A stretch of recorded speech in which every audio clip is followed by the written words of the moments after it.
a chamber assesses whether the arrest of a person appears necessary. 1, to prevent a person from not appearing at trial.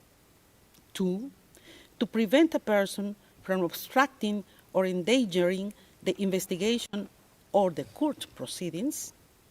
Or 3, where applicable, to prevent the person from continuing with the commission of that crime or a related crime which is within the jurisdiction of the court and which arises out of the same circumstances. In accordance with Article 60.2 of the statute, the person subjected to a warrant of arrest under Article 58 of the statute may apply for interim release pending trial.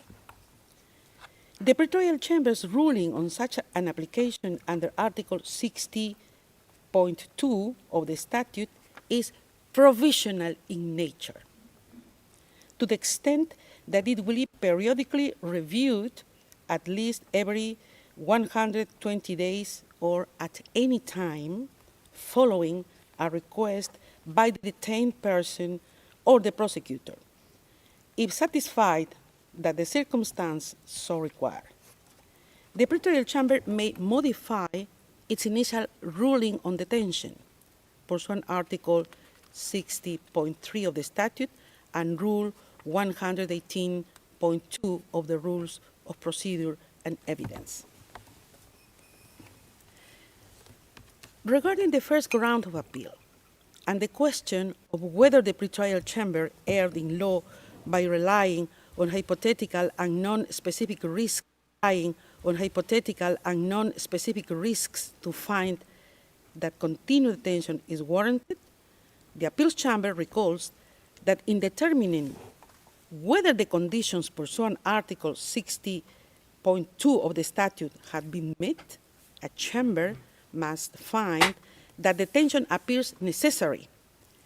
In this context, the Appeals Chamber observes that a determination shall be made concerning the possibility and not the inevitability that one of the events listed in Article 58(1)(b) of the statute will occur, and that it is the responsibility of the relevant chamber to weigh the evidence before it pursuant to the relevant standard.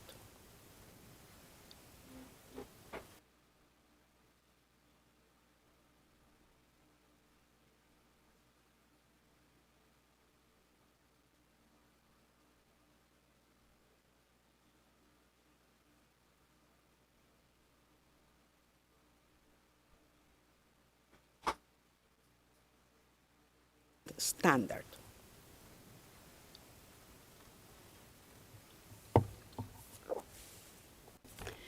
The Appeals Chamber notes that in its assessment of risks under Article 58(1)(b) of the statute, the Pretorial Chamber relied on this legal standard. Indeed, the Pretorial Chamber correctly referred to the standard that the assessment under Article 58(1)(b) of the statute concerns the possibility, not the inevitability, of a future occurrence. It then analyzed the material before it against this standard. Accordingly, the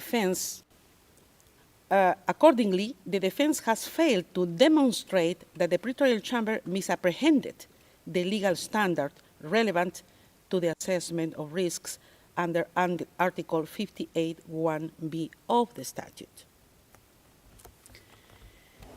With regard to the Pretorial Chamber's assessment and weighing of evidence in assessing risks pursuant Article 58(1)(b), subparagraph 2 of the statute, the Appeals Chamber notes that the Pretorial Chamber made reference to 5 documents, including media articles, publications of non-governmental organizations, and a book which, in its view, indicated that Mr. Duterte's inclination to interfere with investigation against him.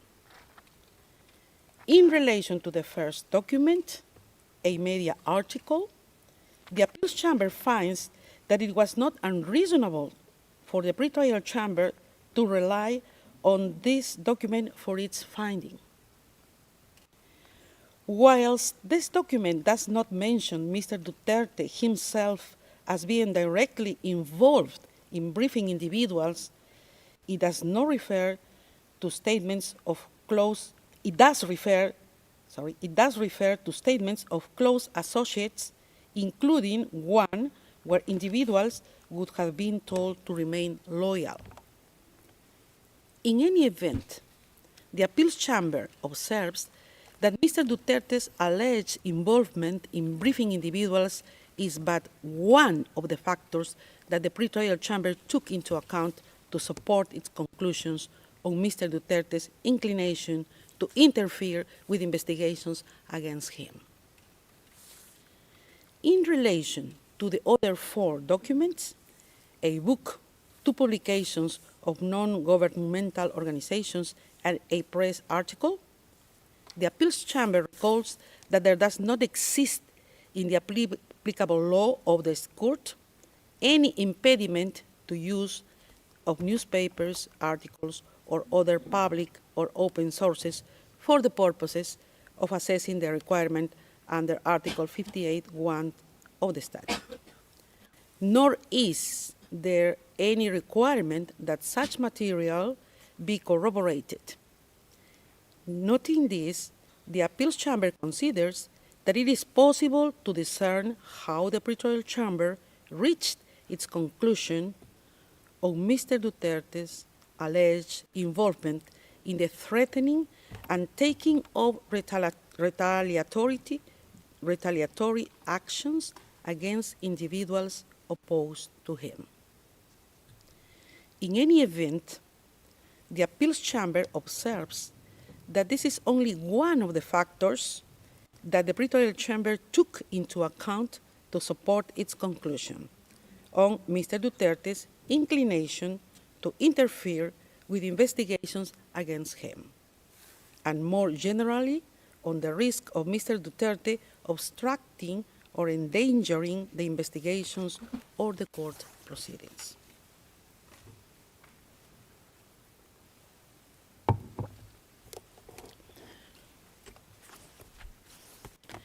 For these reasons, the appeals chamber considers that the defense has failed to demonstrate an error in the pretrial chamber's assessment and weighing of evidence before it in the context of its consideration of the risk under Article 58(1)(b), subparagraph 2 of the statute.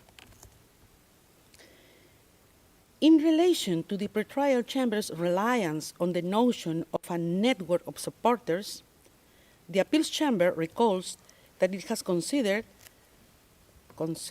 that it is sufficient for a chamber to establish that it is possible that a suspect had the necessary assets to abscond, and that there is a risk that a suspect has the financial means to abscond on the basis of concrete evidence. The appeals chamber has also held that the existence of a supportive network and financial means may be relevant to determining whether there is a risk that a person may evade justice or interfere with the investigation, and that access to the international contacts could provide the means to enable a suspect to abscond, whether or not there was evidence that the suspect would actually utilize such contacts. In the impugned decision, in determining whether Mr. Duterte posed a flight risk under Article 58(1)(b), subparagraph 1 of the statute, the pretrial chamber considered that he appears to have the necessary political contacts as well as to benefit from a network of support within the Philippines. The appeals chamber considers that contrary to the defense's argument, the pretrial chamber specifically outlined why it found that there existed a network of supporters in relation to Mr. Duterte, and for which reason this supported its conclusion that the risk under Article 58(1)b, subparagraph 1 of the statute was established.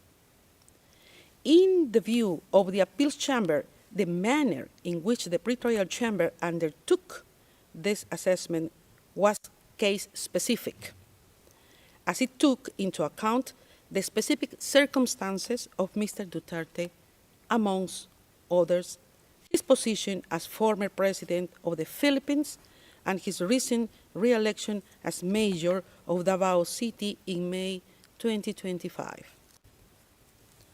It follows that the defense has failed to demonstrate that the pretrial chamber committed an error in assessing and considering Mr. Duterte's network of supporters for the purpose of its examination of the risk under Article 58(1)b, subparagraph 1 of the statute. Further, under the first ground of appeal, the defense argues that the pretrial chamber's alleged reliance on irrelevant considerations led to errors of law and fact.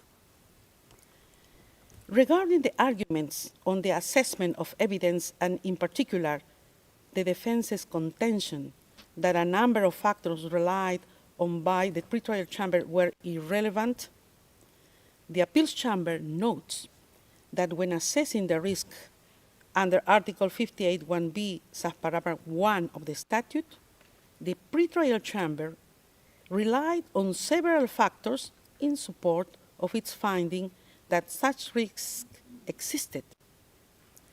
It relied on a statement by Mr. Duterte, statements by others, Mr. Duterte's position as a former president of the Philippines and his recent re-election as mayor of Davao City, as well as the matter of the gravity of the alleged crimes and concomitant sentence in case of conviction. The appeals chamber observes that the defense does not explain why, in its view, these factors were irrelevant to the pretrial chamber's assessment. Without more, the defense has failed to substantiate that the pretrial chamber's reasoning and assessment were unreasonable.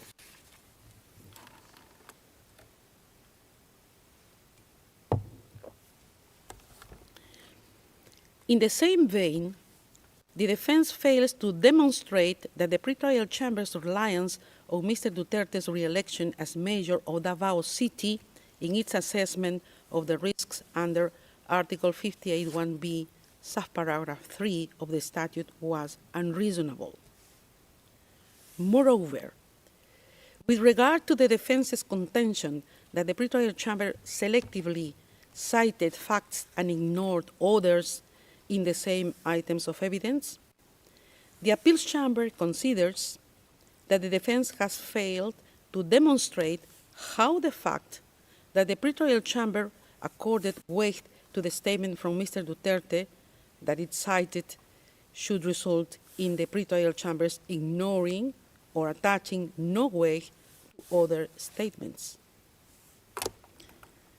Regarding gravity and concomitant sentences in case of conviction, it is recalled that the appeals chamber has consistently held that these factors are relevant considerations in assessing the risk under Article 58(1)b, subparagraph 1 of the statute, as these are factors that may increase an incentive of a person to abscond. In the present instance, the gravity of the alleged crimes and the possibility of a lengthy sentence was but one of the factors the pretrial chamber took into account in its assessment of risks under Article 58(1)b, subparagraph 1 and 2 of the statute. And it looked at the specific allegations against Mr. Duterte. It follows that the defense has failed to demonstrate an error. Regarding the question of whether the pretrial chamber erred in fact by failing to give appropriate weight to relevant facts, specifically Mr. Duterte's health condition and its mitigating effect on the risk factors set out in Article 58(1)(b) of the statute as argued by the defense, the appeals chamber recalls that there is no provision in the court's legal texts that specifically provides for the interim or conditional release of a detained person on health grounds. Nevertheless, the appeals chamber has indicated that the medical condition of a detained person may have an effect on the risks under Article 58(1)(b) of the statute and may be a reason for a pretrial chamber to grant interim release with conditions. The appeals chamber considers that such a determination is necessarily case-specific. Contrary to the defense's assertion, nowhere did the pretrial chamber suggest that it was precluded from assessing the information about Mr. Duterte's health within the context of its assessment under Article 60.2 of the statute. Rather, it noted the reports placed before it and considered that they were unable to affect its finding on risks under Article 58(1)(b) of the statute. The defense has failed to show that the pretrial chamber's approach was unreasonable. For these reasons, having rejected the defense's argument under this ground of appeal, the first ground of appeal is rejected.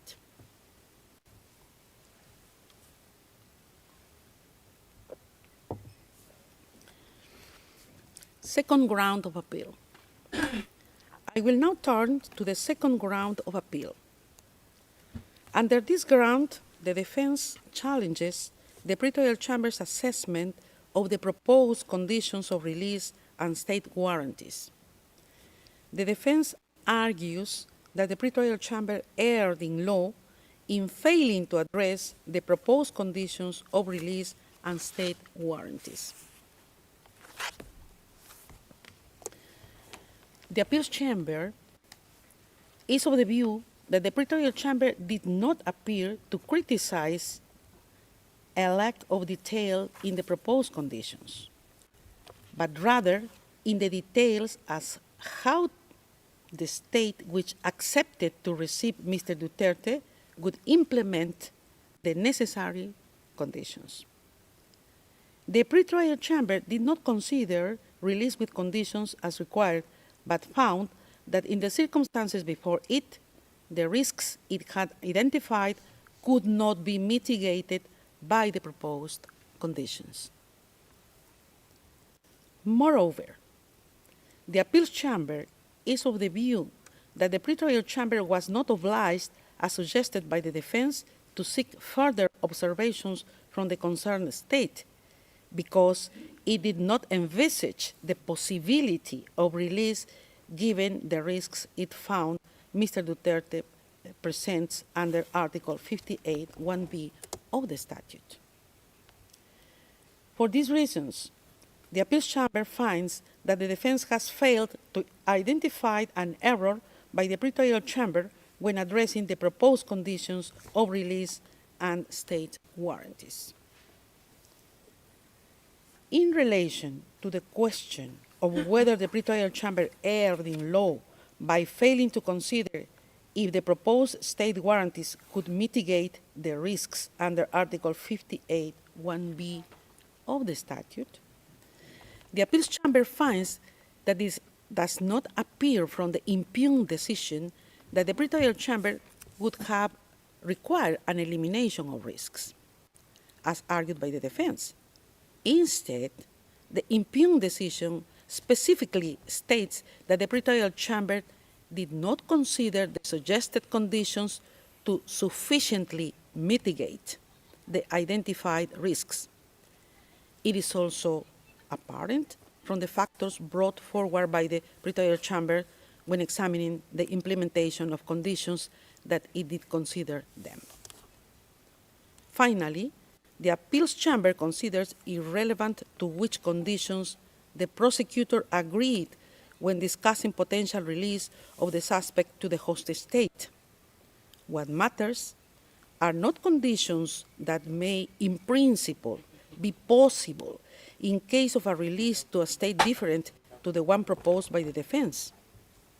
Rather, what is of consequence for the pretrial chamber's assessment are the conditions and warranties proffered in relation to a release to the state party concerned.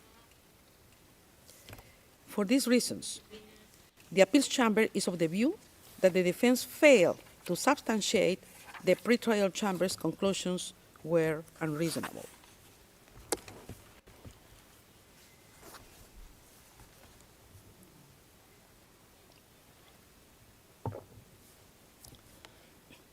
Regarding the defense's contention that the pretrial chamber erred in fact and law by taking into account irrelevant considerations in respect to the state warranties, the appeals chamber considers that the pretrial chamber's finding mainly related to the implementation and enforcement of the proposed conditions.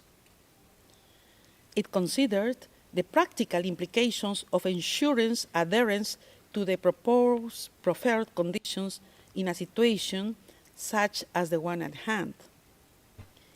It did so against the backdrop of having found that all three risks under Article 58(1)(b) of the statute were established.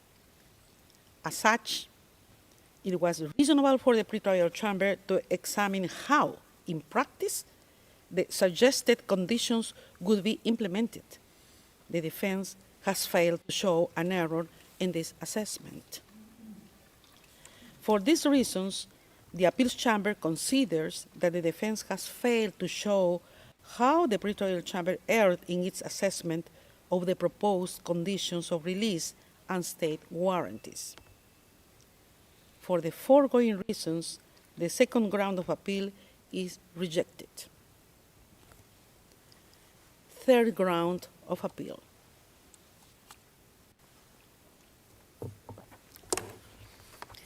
Regarding the third ground of appeal, within which the defense argues that the pretrial chamber erred in not considering humanitarian grounds either as independent consideration or mitigating factor in assessing interim release, the appeals chamber considers that the pretrial chamber did not refuse to address the question of interim release on humanitarian grounds. Rather, it gave the reasons for which, in its view, the humanitarian grounds advanced by the defense were not sufficiently set out in the case at hand. Further, the appeals chamber recalls that the medical condition of a detained person may be a reason for a chamber to grant interim release with conditions, and that the chamber enjoys discretion when deciding on conditional release. The appeals chamber considers that it is not apparent from the pretrial chamber's assessment that it was unreasonable. The pretrial chamber found the existence of risks under Article 58(1)(b) of the statute, which were not mitigated by Mr. Duterte's purported condition, and also could not be mitigated by any condition imposed upon release. The pretrial chamber then proceeded to analyze whether humanitarian grounds, as argued by the defense, could justify release on conditions. The appeals chamber thus considers that the pretrial chamber assessed relevant information before it in light of the arguments made by the defense and reached its conclusion on this basis. it follows that the defense has failed to demonstrate that the pretrial chamber's assessment was unreasonable. Accordingly, the appeals chamber finds that the defense has failed to show that the pretrial chamber erred in its assessment. For these reasons, the third ground of appeal is rejected. Finally, the appeals chamber notes that the pretrial chamber reached its conclusions in relation to the risks enumerated in Article 58(1)(b) of the statute on the basis of a comprehensive assessment of the information before it. In the present case, having rejected the three grounds of appeal presented by the defense in the appeal brief, the appeals chambers unanimously confirms the impugned decision. This brings us to the end of the summary of the appeals chamber's judgment. The judgment will be notified to the parties and participants after the hearing. Translations of the summary will also be available in due course. I would like to thank the court reporters, interpreters, and other registry staff for their valuable assistance today in holding this hearing. The hearing is adjourned. All rise. We will.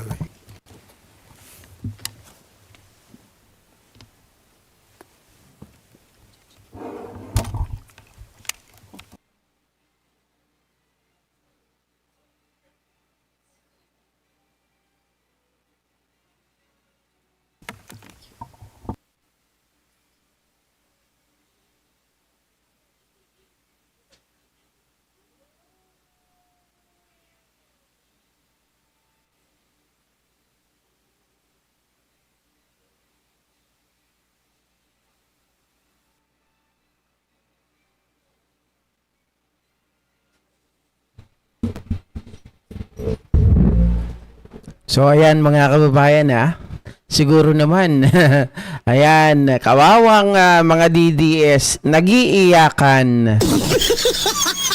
For sure. Sigurado yan mga ka-GPnatics rejected ang kanilang request. Alam nyo, panalo si Kaufman dito mga ka-GPnatics Biruin mo, lahat ng ni-request nila na ginawa na pamamaraan ni Kaufman para mapahaba yung tawag dito, yung serbisyo niya sa mga Duterte. Biruin mo, 150 million kada buwan. Diba? Mga kababayan, parang wala na nga siya kaninang tawag dito, hindi ko na makita yung sa kanya, yung kung siya ba ay exciting, mga ka-GPnatics. Yung excitement, di ko makita kay Kaufman kanina. Kitang-kita talagang, ayan. Pasensya na, hindi ako makaharap sa camera, hanggang boses lang talaga yung napapakinggan ko kanina. Kaya hindi ko alam yung iba pang mga nangyayari. Pero, napapasulyap ako minsan. Nakikita ko yung itsura nitong si Kaufman. Diyos ko, mga kababayan, parang pinagsakluban ng langit at lupa. Diba? Pero alam naman natin, mabuti nga nagkaganyan At least, mga kababayan. Record validated. Si Mr. Bernardo po, meron na rin pong assignment na to the extent of around 7 million pesos. Iba na to, mga ka-GPnatics. Ito pa lang po. Sorry. This is the first.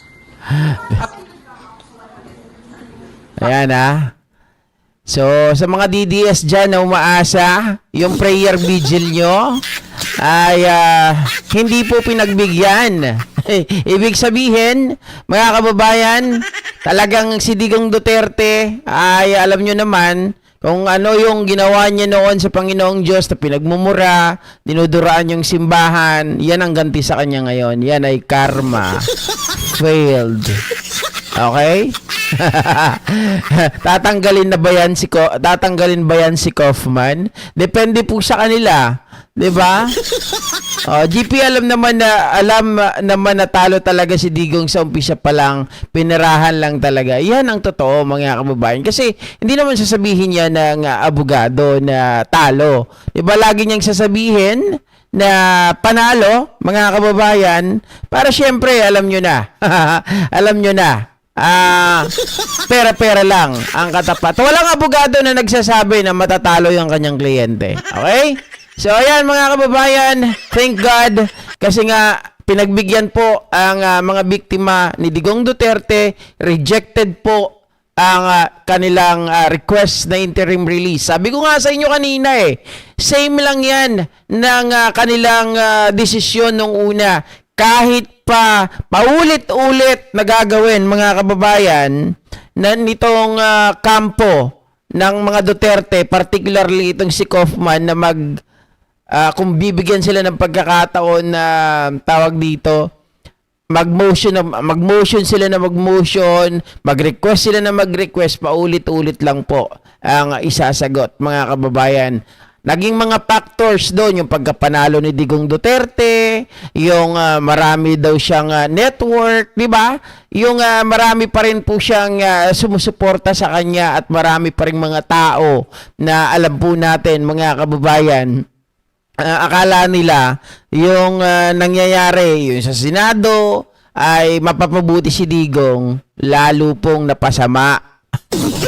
Okay? So ayan, maraming salamat po muli sa inyong lahat mga kababayan at isang mapagpalang gabi. At magkita-kita po muli tayo sa mga susunod na live stream. Pagpasensya nyo na ang inyong abang lingkod. Talagang hindi ko kayang tumagal pa sa camera, sa computer ng doble-doble. Kaya, ayan, nagpakita lang ako sa inyo. Baka sabihin nyo, napakabastos ko naman. Bye-bye mga kababayan. Magandang gabi po.